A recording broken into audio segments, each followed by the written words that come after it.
नमस्कार दोस्तों। तो चलिए आज हम बतलाएंगे इतिहास यानी कि हिस्ट्री, जो कि क्लास 10 का होगा। जितने भी बच्चे मैट्रिक का एग्ज़ाम देने के लिए जाएंगे यानी कि क्लास 10th का एग्ज़ाम देने के लिए जाएंगे, वो बच्चे के लिए ये चैप्टर बहुत इम्पोर्टेंट है और इसमें 100% VVI क्वेश्चन दिया गया है। 100% VVI क्वेश्चन दिया गया है और टोटल का टोटल क्वेश्चन ऑब्जेक्टिव है, जिसमें पाठ का नाम है हिंद चीन में राष्ट्रवाद। बहुत ही अच्छा चैप्टर है और इसके सभी ऑब्जेक्टिव आज हम बतलाएंगे और बहुत ही आसान तरीके से बतलाएंगे। अगर वीडियो अच्छा लगे तो लाइक ज़रूर करिएगा, चैनल पर नहीं तो चैनल को सब्सक्राइब करना नहीं भूलिएगा। तो चलिए हम अब आपको लेकर चलते हैं प्रश्न पर।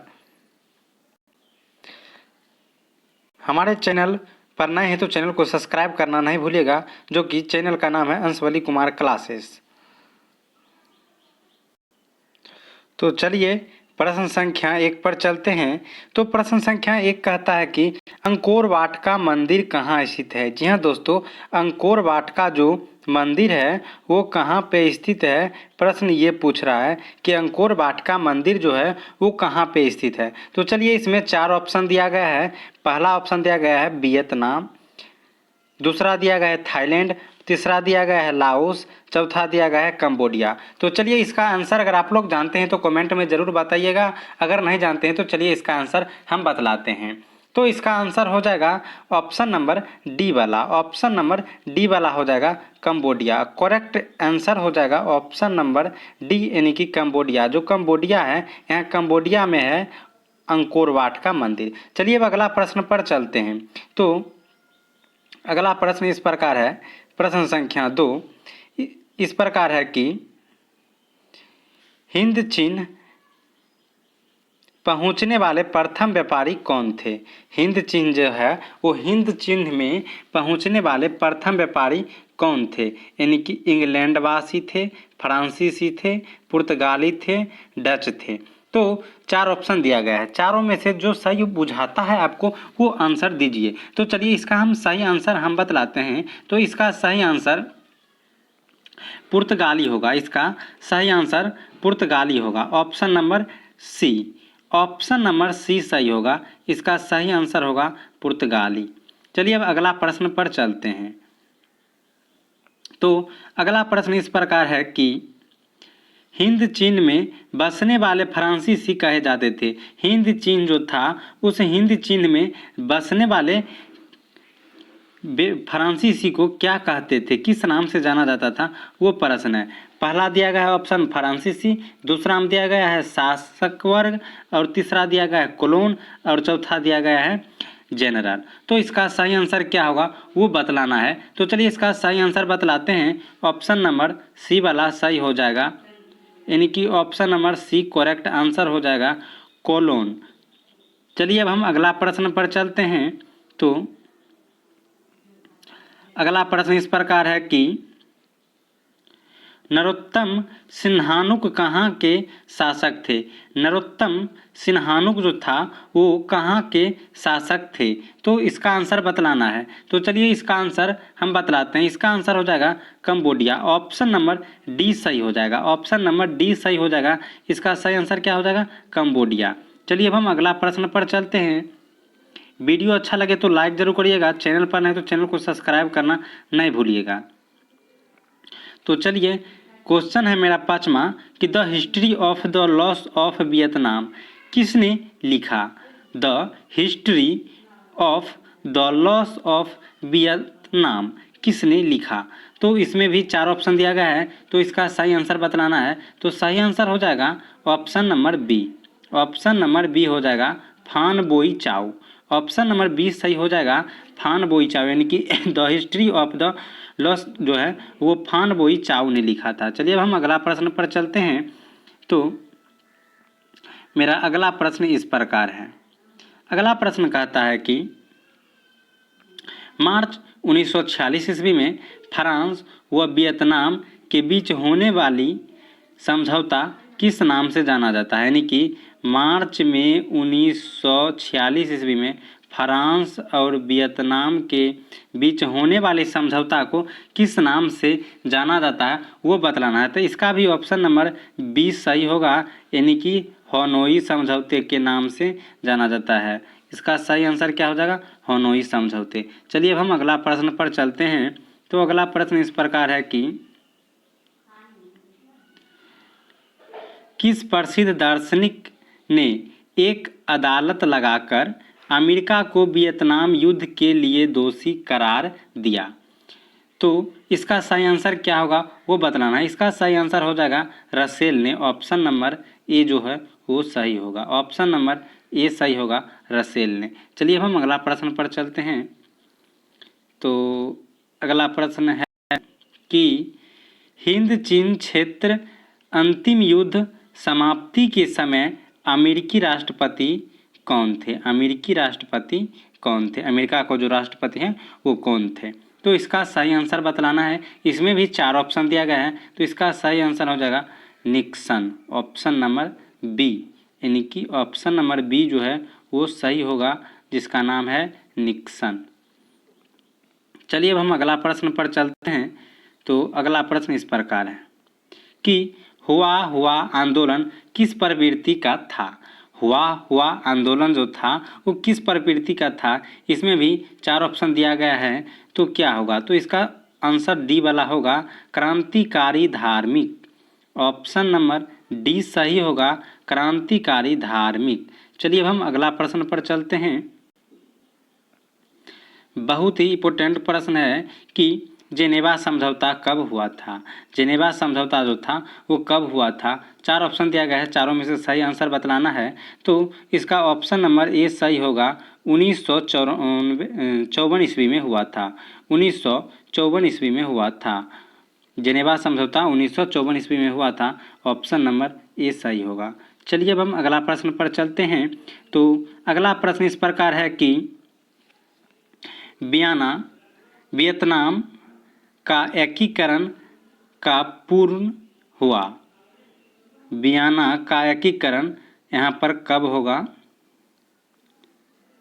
कब पूर्ण हुआ? तो चलिए इसका आंसर जो होगा ऑप्शन नंबर डी हो जाएगा, 1875 ईस्वी में। 1875 ईस्वी में। चलिए ऑप्शन नंबर डी सही होगा। अब अगला प्रश्न पर चलते हैं। तो अगला प्रश्न कहता है कि अनामी दल के संस्थापक कौन थे? अनामी दल जो था उसका संस्थापक कौन था? तो 4 ऑप्शन दिया गया है, चारों में से आपको सही आंसर बतलाना है। तो इसका ऑप्शन नंबर ए सही होगा, जॉन ग्वियन आई। जॉन ग्वियन आई। ऑप्शन नंबर ए सही होगा, जॉन ग्वियन आई। चलिए अब हम अगला प्रश्न पर चलते हैं। तो अगला प्रश्न है कि दियन बियन फू के युद्ध में कौन बुरी तरह हार गया? यानी दियन बियन फू के युद्ध में कौन पूरी तरह से हार गया वो बतलाना है। तो इसका आंसर हो जाएगा बी, यानी कि फ्रांस जो था वो हार गया था। इसमें सही आंसर क्या हो जाएगा? बी वाला हो जाएगा। ऑप्शन नंबर बी सही हो जाएगा, फ्रांस। चलिए अब हम अगला प्रश्न पर चलते हैं। तो अगला प्रश्न इस प्रकार है कि क्रांतिकारी संगठन दुई तान हुई के नेता कौन थे? दुई तान हुई के नेता जो था वो कौन था? तो इसका नेता ऑप्शन नंबर ए होगा, फान बोई चाउ था। ऑप्शन नंबर ए सही हो जाएगा, फान बोई चाउ था। चलिए अब हम अगला प्रश्न पर चलते हैं।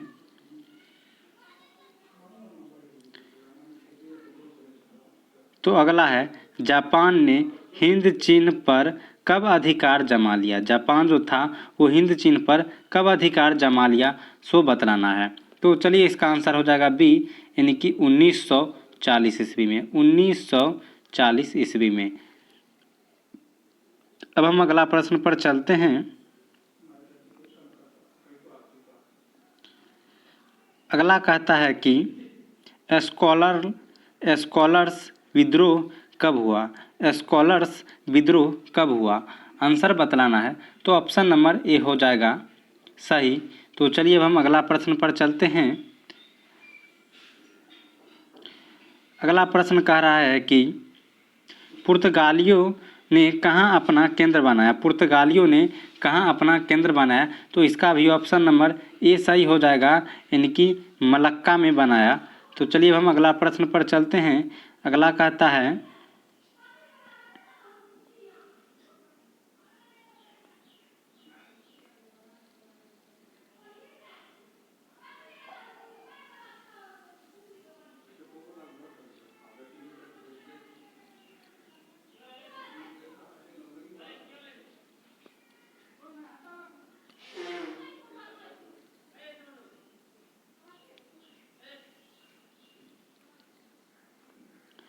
तो अगला प्रश्न है कि वियतनाम युद्ध की समाप्ति किस अमेरिकी राष्ट्रपति के समय हुई। वियतनाम युद्ध की समाप्ति किस अमेरिकी राष्ट्रपति के समय हुई, यानी कि उस समय अमेरिका का राष्ट्रपति कौन था वो बतलाना है। तो ऑप्शन नंबर बी हो जाएगा निक्सन। ऑप्शन नंबर सही होगा निक्सन।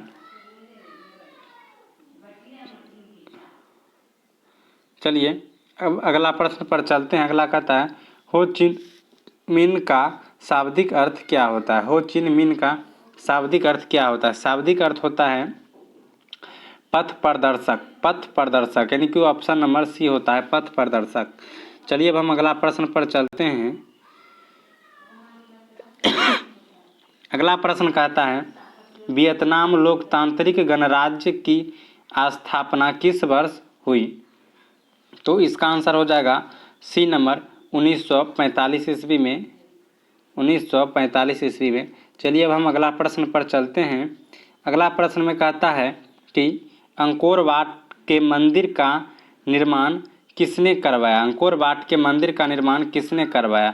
तो इसका ऑप्शन नंबर सी हो जाएगा सूर्यवर्मा द्वितीय ने। सूर्यवर्मा द्वितीय ने। ऑप्शन नंबर सी हो जाएगा। चलिए अब हम अगला प्रश्न पर चलते हैं। अगला प्रश्न कहता है कि अमेरिका ने रबर के बागान पर किस रसायन का छिड़काव किया।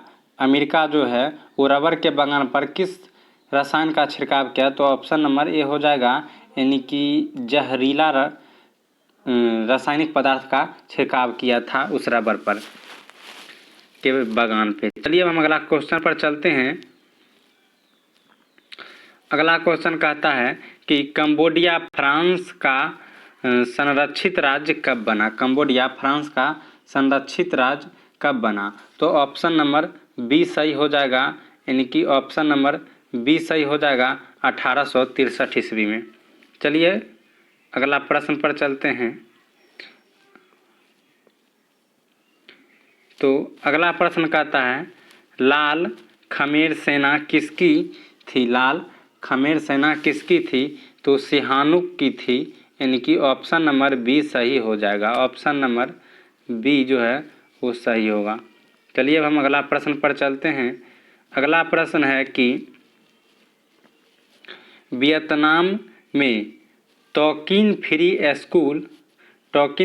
स्कूल किस उद्देश्य से स्थापित किया गया। किस उद्देश्य से स्थापित किया गया। तो इसका आंसर हो जाएगा ऑप्शन नंबर डी वाला सही होगा। ऑप्शन नंबर डी वाला सही होगा कि पश्चिमी शिक्षा देने के लिए। पश्चिमी शिक्षा देने के लिए। चलिए अब हम अगला प्रश्न पर चलते हैं। तो अगला प्रश्न कहता है कि लियो हक्सन यानी कि NLHS किसकी राजनीतिक पार्टी थी। किसकी राजनीतिक पार्टी थी सो बतलाना है। तो चार ऑप्शन दिया गया है, चारों में से सही आंसर हो जाएगा कि पथेट लाओ की यानी कि ऑप्शन नंबर सी सही हो जाएगा। चलिए हम अगला प्रश्न पर चलते हैं। तो अगला प्रश्न कहता है कि वियतनाम में अन्नामी दल की स्थापना किसने की। वियतनाम में अन्नामी दल की स्थापना किसने की वो बतलाना है। तो इसमें ऑप्शन नंबर ए हो जाएगा सही, जोग्नु एन आई ने। ऑप्शन नंबर ए सही हो जाएगा। चलिए हम अगला प्रश्न पर चलते हैं। तो अगला प्रश्न कहता है संयुक्त वियतनाम की गठन किस वर्ष हुई। संयुक्त वियतनाम जो है उसका गठन कब हुआ।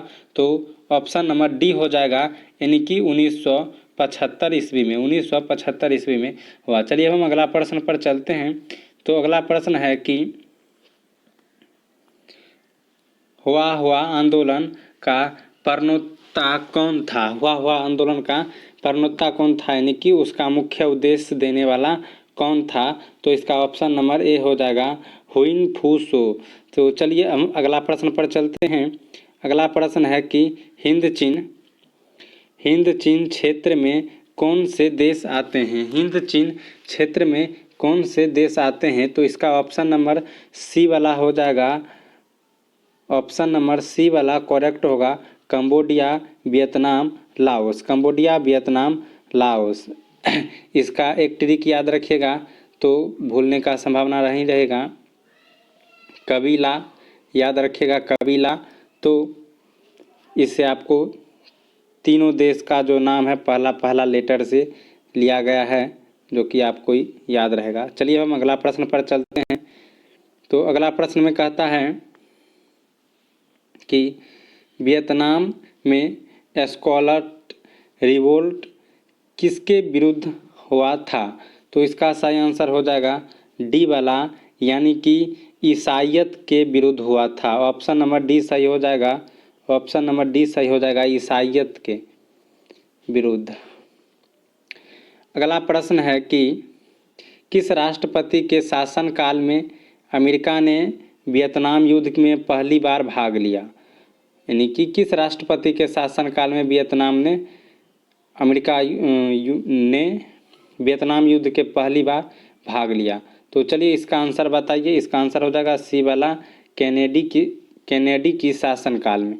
ऑप्शन नंबर सी सही होगा, कैनेडी की शासनकाल में। चलिए हम अगला प्रश्न पर चलते हैं। अगला प्रश्न कहता है वियतनाम में टोकिन फ्री स्कूल की स्थापना कब हुई? यानी कि कितना ईस्वी में हुई? तो ऑप्शन नंबर ए वाला हो जाएगा 1907 ईस्वी में। 1907 ईस्वी में। चलिए अब अगला प्रश्न पर चलते हैं। तो अगला प्रश्न है कि मार्च 1946 में फ्रांस और वियतनाम के बीच होने वाले समझौता किस नाम से जाना जाता है? मार्च 1946 ईस्वी में फ्रांस और वियतनाम के बीच होने वाले समझौता किस नाम से जाना जाता है? तो ऑप्शन नंबर बी हो जाएगा हनोई समझौता। ऑप्शन नंबर बी हो जाएगा हनोई समझौता। इसी प्रश्न को उल्टा पूछ सकता है कि हनोई समझौता कब हुआ था? तो याद रखिएगा कि मार्च 1946 ईस्वी में। चलिए अब हम अगला प्रश्न पर चलते हैं। तो अगला प्रश्न है कि हिंद चीन में कौन सा देश नहीं आता है? हिंद चीन में कौन सा देश नहीं आता है? तो अभी तुरंत हम उसका लॉजिक बताए हैं याद रखने के लिए। तो क्या बताए थे? कबीला। अब देखिए क वाला आ गया, ला वाला भी आ गया, बी वाला भी आ गया, तो इसका मतलब चीन होगा, यानी कि नहीं बोल रहा है तो चीन होगा। ऑप्शन नंबर डी सही होगा। चलिए अब अगला प्रश्न पर चलते हैं। अगला प्रश्न है कि वियतनाम स्वतंत्रता लीग की स्थापना, तो इसका आंसर हो जाएगा बी वाला, हो चिन मिन ने किया था। ऑप्शन नंबर बी सही हो जाएगा। चलिए अब अगला प्रश्न पर चलते हैं। अगला प्रश्न कहता है कि इंडो चाइना को किस देश ने अपने उपनिवेश के रूप में विकसित किया? तो इसका आंसर हो जाएगा फ्रांसीसी, यानी कि ऑप्शन नंबर डी सही हो जाएगा, फ्रांसीसी। चलिए अब अगला प्रश्न पर चलते हैं। अगला प्रश्न कहता है हिंद चीन में आने वाले पहले यूरोपीय व्यापारी थे। पहला जो यूरोपीय व्यापारी था वो पुर्तगाली ही था, यानी कि ऑप्शन नंबर सी सही हो जाएगा। चलिए अब अगला प्रश्न पर चलते हैं। तो अगला प्रश्न क्या कहता है? अगला प्रश्न कहता है कि लियांग किचाओ कौन था? लियांग किचाओ कौन था? तो इसका आंसर क्या होगा? लियांग किचाओ जो है वो चीनी सुधारक था। ऑप्शन नंबर ए सही हो जाएगा, चीनी सुधारक था। चलिए अब अगला प्रश्न पर चलते हैं। अगला प्रश्न कहता है कि प्राचीन काल में वियतनाम के किस सभ्यता संस्कृति से प्रारंभ था? तो इसका आंसर ए हो जाएगा चीनी। ऑप्शन नंबर ए सही हो जाएगा, चीनी। चलिए अब अगला प्रश्न पर चलते हैं। अगला प्रश्न कहता है कि फ्रेंच इंडो चाइना की स्थापना किस वर्ष हुई? फ्रेंच इंडो चाइना की स्थापना किस वर्ष हुई? तो 1887 ईस्वी में हुआ। ऑप्शन नंबर डी सही हो जाएगा, 1887 ईस्वी में। तो चलिए आज के लिए इतना ही था। हमारे वीडियो आप लोग को अच्छा लगे तो लाइक ज़रूर करिएगा और चैनल पर नए हैं तो चैनल को सब्सक्राइब करना नहीं भूलिएगा। और इस वीडियो का, इस चैप्टर का अगर आप लोग नॉमेरिकल यानी कि 2 नंबर वाला प्रश्न देखना चाहते हैं, 2 नंबरिया और 5 नंबरिया प्रश्न देखना चाहते हैं, यानी कि लघु उत्तरीय एवं दीर्घ उत्तरीय अगर प्रश्न देखना चाहते हैं और आंसर वाला वीडियो, तो चैनल को सब्सक्राइब कर ले और वीडियो को लाइक करना नहीं भूलिएगा, दोस्तों के बीच शेयर ज़रूर करें। तो चलिए आज के लिए इतना ही, फिर मिलते हैं अगला वीडियो में।